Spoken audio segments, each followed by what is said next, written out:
Bismillahirrahmanirrahim. Assalamualaikum warahmatullahi wabarakatuh. Jumpa lagi di channel YouTube Riva Anesta. Masih di sudut edukasi, belajar mudah dan menyenangkan. Bagaimana kabar adik-adik sekalian, khususnya siswa-siswi kelas 6? Semoga hari ini kita semua dalam keadaan sehat, karena dengan kondisi yang sehat pastinya kita bisa melakukan berbagai kegiatan yang kita inginkan. Dan dengan kondisi yang sehat pula tentunya kita bisa belajar bersama untuk membahas soal-soal dari buku penilaian Bu Pena untuk SD atau MI kelas 6 ya. Dan kali ini masih di jilid 6A, tema 1, selamatkan makhluk hidup. Untuk video kali ini yang akan kita bahas di tema 1, subtema 1, pendamping pembelajaran 6.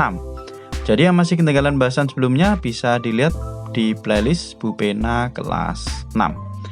Oke adik-adik sekalian, langsung saja kita menuju ke pendamping pembelajaran 6. Ini ada di halaman 22 ya. Halaman 22 ini muatan pelajaran bahasa Indonesia ya. Jadi ide pokok dan simpulan dari teks laporan hasil pengamatan ya. Jadi perlu diingat kembali ya. Dalam teks laporan itu memuat informasi umum dan informasi khusus. Informasi-informasi tersebut dapat ditemukan dengan membaca secara utuh dan seksama.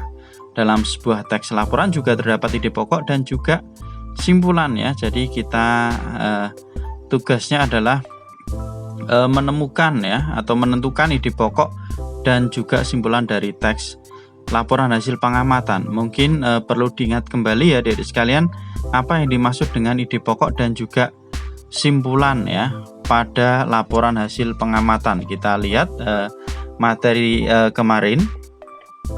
Nah, ini dijelaskan ya apa itu teks laporan hasil pengamatan ya. Teks laporan hasil pengamatan adalah teks yang berisi informasi berdasarkan pengamatan yang sudah dilakukan ya. Jadi mengamati apa yang sudah dilakukan itu adalah teks laporan hasil pengamatan. Nah, selanjutnya ide pokok dan simpulan ya. Apa itu ide pokok pada laporan pengamatan dan juga simpulan pada laporan pengamatan?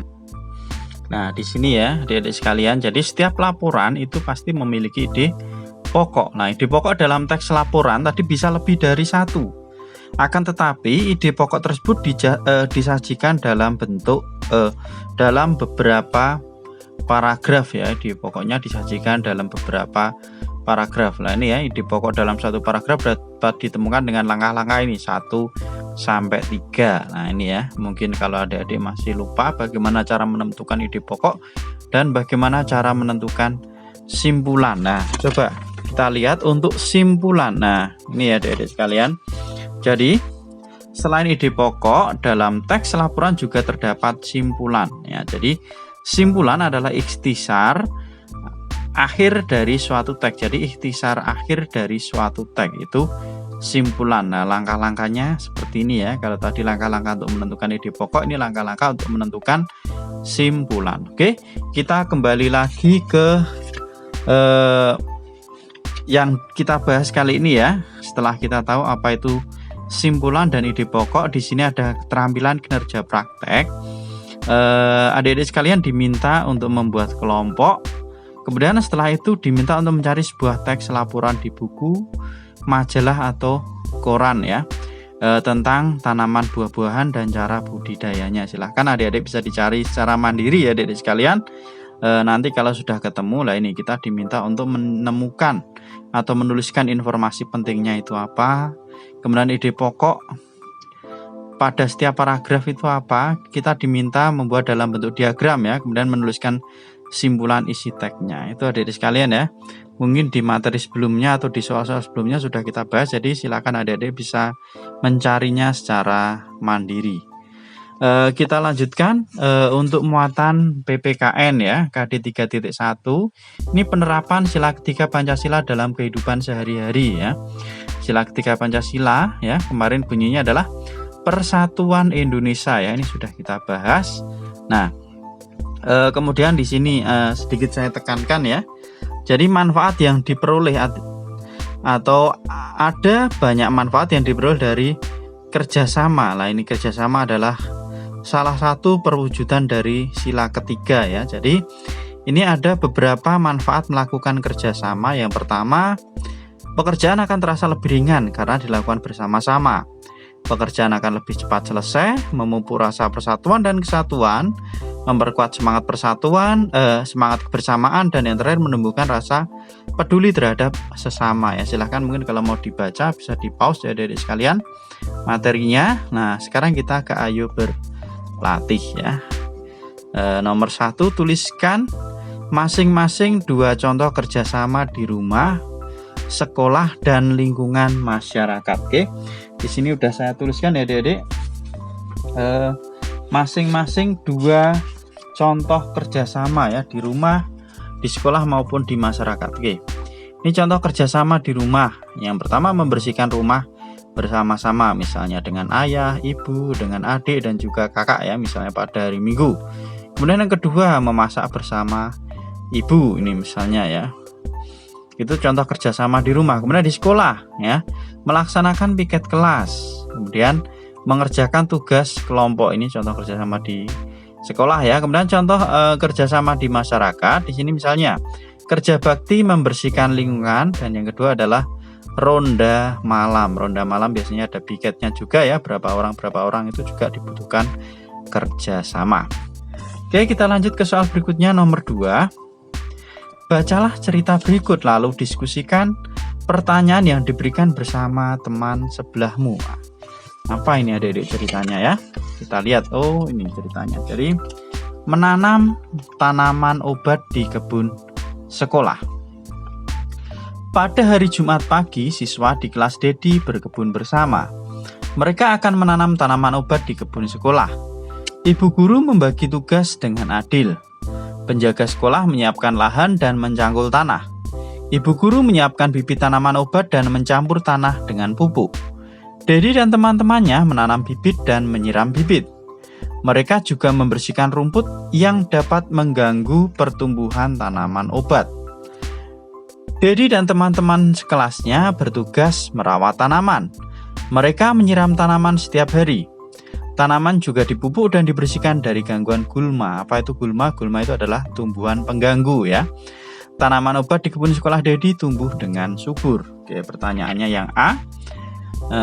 Apakah Dedi dan teman-temannya telah menunjukkan sikap bekerja sama?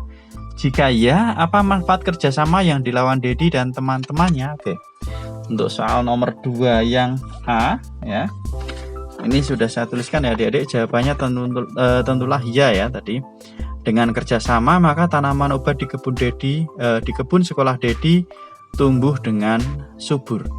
Kemudian pertanyaan yang B,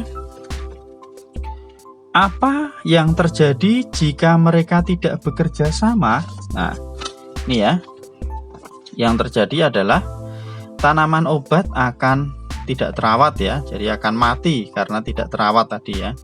Jadi kalau tidak terawat bahkan bisa mati itu. Kemudian pertanyaan yang C, bagaimana sebaiknya sikap Dedi jika ada temannya yang tidak mau bekerja sama? Nah, sikap Dedi seperti apa? Nah ini ya, sudah saya tuliskan untuk yang C, menegur dan mengingatkan bahwa ini untuk kepentingan bersama itu ya. Ini mungkin adik-adik kalau mau disalin bisa di pause terlebih dahulu. Oke, kita lanjutkan ke nomor 3. Apakah kamu dan teman-temanmu pernah bekerja sama merawat tanaman di kebun atau taman sekolah? Yang A, jika pernah, tuliskan pengalamanmu bekerja sama merawat kebun sekolah. Menurutmu apa yang terjadi jika kamu dan teman-temanmu tidak bekerja sama? Oke ya. Untuk yang nomor 3, jawabannya ya ini. Jadi kami pernah mendapat tugas untuk menanam tanaman di kebun sekolah ya. Selain itu kami juga wajib memeliharanya. Untuk itu kami membagi tugas dengan teman-teman. Jika ada yang tidak bekerja sama, maka tanaman di kebun sekolah akan tidak terawat bahkan mati ya ini ya. Jadi ini contohnya. Jadi mungkin ada beberapa siswa yang mendapat tugas ya, mungkin berkelompok untuk memelihara, dan itu diperlukan kerjasama. Karena apa? Karena kalau ada salah satu anggota yang tidak mengikuti aturan, maka akibatnya tanaman bisa mati ya. Nah, tanaman mati itu juga menjadi tanggung jawab bersama. Itu. Oke, kemudian untuk yang B, buatlah rencana kegiatan berkebun bersama teman-temanmu. Buatlah pembagian tugas dan dengan adil. Tulislah di buku tugasmu. Nah, di sini saya berikan contoh ya adik-adik. Nah, ini misalnya menanam tanaman obat di kebun sekolah. Ya, boleh yang lain misalnya menanam jagung atau menanam cabai di kebun sekolah. Nah, ini ya. Contohnya, nah misalnya kan dibutuhkan alat dan bahan ya.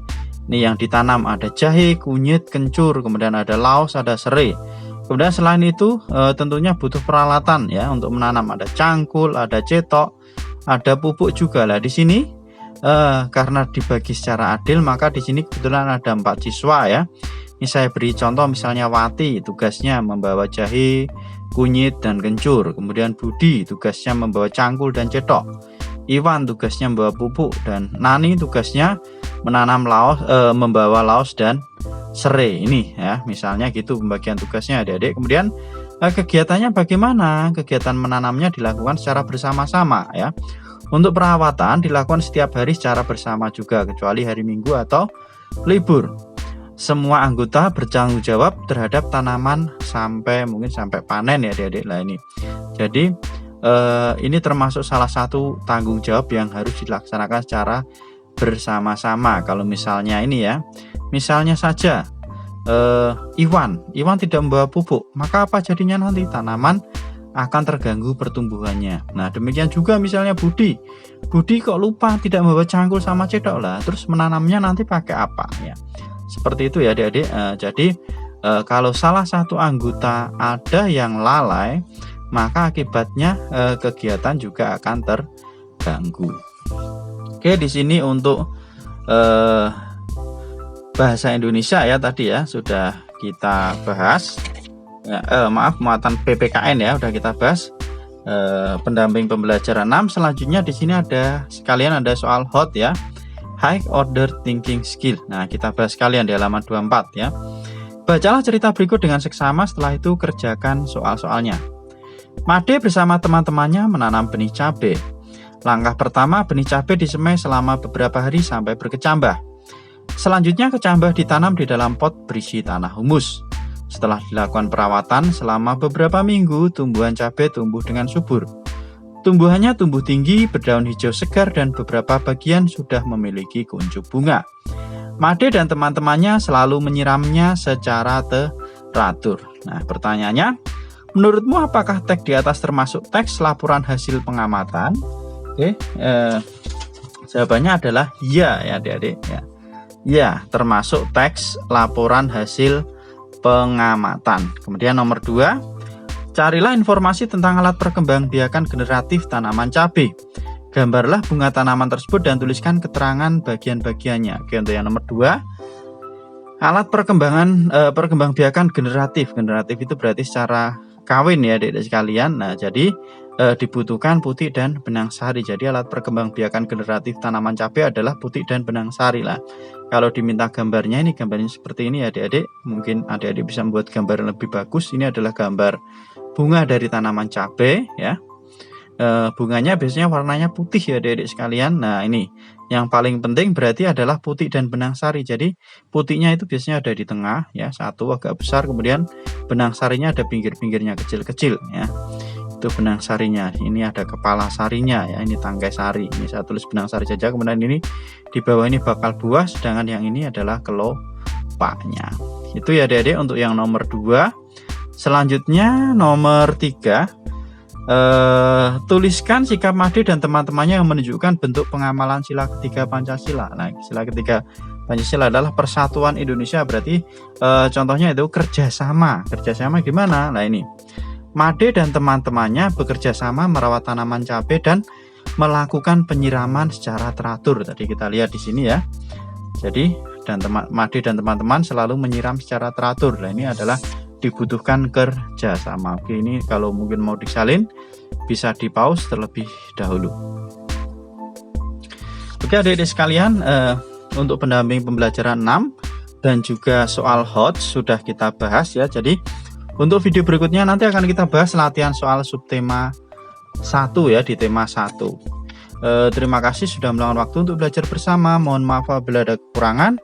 Silahkan pertanyaan atau saran bisa dituliskan di kolom komentar untuk kita diskusikan bersama-sama. Dan yang masih ketinggalan pembahasan sebelumnya bisa dilihat di playlist Bu Pena kelas 6. Tetap ikuti terus video-video kami berikutnya di channel YouTube Rivanista. Sekali lagi terima kasih dan mohon maaf saya akhiri. Assalamualaikum warahmatullahi wabarakatuh.